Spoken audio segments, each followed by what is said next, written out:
નમસ્કાર મિત્રો, MS voice Gujarati YouTube ચેનલમાં તમારું હાર્દિક સ્વાગત છે। ગુજરાત સરકાર દ્વારા 2024 માટે આઈ ખેડૂત પોર્ટલ શરૂ કરવામાં આવ્યું છે। કયા જિલ્લામાં કઈ તારીખથી આઈ ખેડૂત પોર્ટલ પર ફોર્મ ભરી શકાશે અને આઈ ખેડૂતમાં અરજી કરવાની પ્રક્રિયામાં મોટો ફેરફાર થયો છે તેની સંપૂર્ણ માહિતી તમને આ વિડીયોમાં આપવામાં આવશે। તેના માટે વિડીયોના અંત સુધી જરૂર બન્યા રહેજો।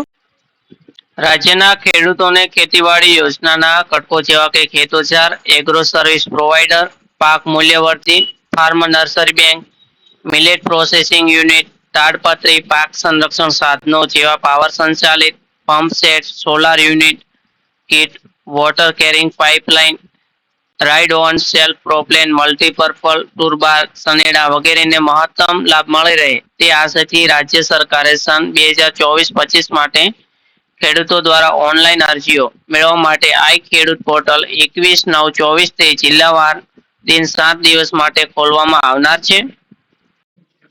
ખેતીવાડી ખાતાની વિવિધ સહાય યોજનાનો લાભ મેળવવા માટે આઈ ખેડૂત પોર્ટલ પર અરજી કરવાની શરૂઆત થઈ ગઈ છે, જેમાં 21/9/24 થી લઈને 27/9/24 ના 10:30 કલાકે રાજકોટ, મોરબી, જામનગર, દેવભૂમિ, દ્વારકા, સુરેન્દ્રનગર, કચ્છ, સુરત, તાપી, નવસારી, વલસાડ, ડાંગ આમ કુલ 11 જિલ્લાઓમાં 21/9 થી લઈને 27/9 સુધી આઈ ખેડૂત પોર્ટલ પર ફોર્મ ભરી શકાશે, જ્યારે 23/9/24 થી લઈને 29/9/24 માં 10:30 કલાકે અમદાવાદ, ખેડા, આણંદ, ગાંધીનગર, જુનાગઢ, ગીર સોમનાથ, અમરેલી, પોરબંદર, ભાવનગર, બોટાદ આમ કુલ 10 જિલ્લાઓ માટે 23/9 થી લઈને 29/9 સુધી આઈ ખેડૂત પોર્ટલ ચાલુ રહેશે, જ્યારે 24/9 થી લઈને 23/9 સુધી મહેસાણા, બનાસકાંઠા, પાટણ, સાબરકાંઠા, અરવલ્લી, વડોદરા, છોટાઉદેપુર, પંચમહાલ, મહીસાગર, દાહોદ, ભરૂચ, નર્મદા આમ કુલ 12 જિલ્લાઓમાં 24/9 થી લઈને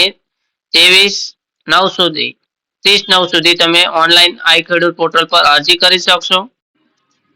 સરકાર દ્વારા ખેતીની ઉન્નતિ અને આધુનિકીકરણ માટે ખેડૂતલક્ષી વિવિધ સહાયકારી યોજનાઓ ચલાવવા માટે ઓનલાઈન અરજીની શરૂઆત થઈ ગઈ છે, જેમાં 2024-25 માટે ઓનલાઈન અરજી કરવામાં કાર્યપદ્ધતિમાં મોટો ફેરફાર કરવામાં આવેલ છે।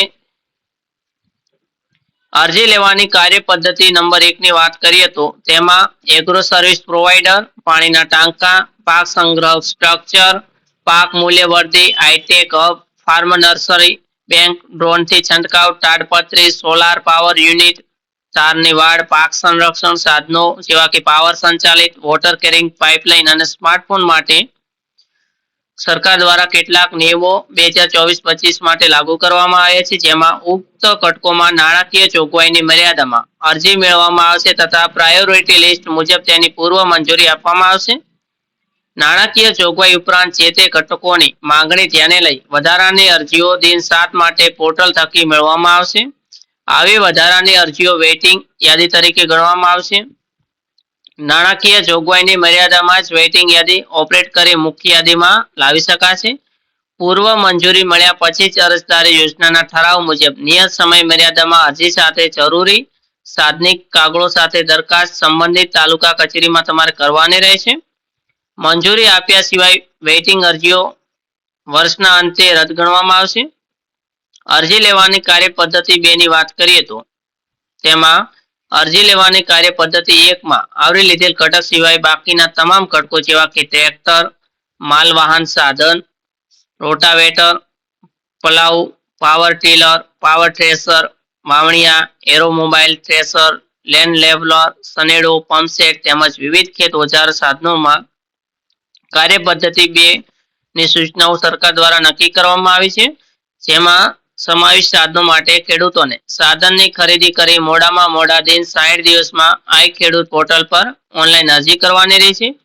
એટલે કે કાર્યપદ્ધતિ 2 માં જે સાધનોનો સમાવેશ થયો છે સૌપ્રથમ તે તમારે સાધનો ખરીદવામાં આવશે અને સાધન ખરીદીને આઈ ખેડૂત પોર્ટલ પર તમારે 2 મહિના સુધીમાં અરજી કરવાની રહેશે। અરજીમાં ખરીદીની વિગતોની એન્ટ્રી કરવાની રહેશે તથા ખરીદીનું બિલ તમારે અપલોડ કરવાનું રહેશે। આ ઘટકોમાં નાણાકીય જોગવાઈની મર્યાદામાં 100% સુધીની સંખ્યાઓમાં અરજી થઈ શકશે। લક્ષ્યાંક પૂર્ણ થયા બાદ પોર્ટલ ઓટોમેટિક બંધ થઈ જશે। ખેડૂતે કરેલ અરજીની નકલ અને જરૂરી સાતની કાગળો સાથે સંબંધિત તાલુકા કચેરીએ અરજી કર્યાના દિન 7માં અસલમાં મોકલી આપવાની રહેશે. ઉપરોક્ત પદ્ધતિમાં અરજદારે ઓનલાઈન કરેલી અરજીમાં આપેલ માહિતી ખોટી, ભૂલ ભરેલી, અધૂરી હશે અથવા ઠરાવની જોગવાઈ મુજબના આધારભૂત કરેલ બિલ અપલોડ કરેલ નહીં હોય તો તે અરજી રદ કરવામાં આવશે. તારીખ 1/9 થી 30/9 સુધી ખેડૂત પોર્ટલ ખુલ્લું આવનાર છે. તેઓ તમામ ખેડૂત મિત્રોને વિનંતી છે કે જલ્દીથી ફોર્મ ભરી દેવા ને ખરીદી કરનારની અને પછી ફોર્મ ભરાશે 4 દિવસમાં ખરીદી કરી લેવીને ફોર્મ ભરતી વખતે તમારે બિલ અપલોડ કરવાનું રહેશે. આ અંગેની વધુ જાણકારી માટે આપના વિસ્તારના ગ્રામ સેવક શ્રી અથવા વિસ્તરણ અધિકારીનો સંપર્ક કરવો તેમજ જે તે ઘટક માટે આઈ ખેડૂત પોર્ટલ ખોલવા અંગેની વિગતવાર માહિતી અખબારી યાદી મારફત જાણ કરવામાં આવશે, જેની નોંધ લેવા વિનંતી.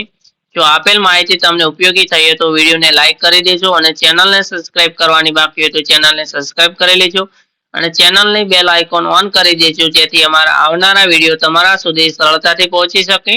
વિડીયોને વધુને વધુ શેર કરજો અને પછી ઓનલાઈન તમે કેવી રીતે અરજી કરી શકશો તેનો પણ વિડીયો અમારી ચેનલ પર બનાવવામાં આવશે. આભાર.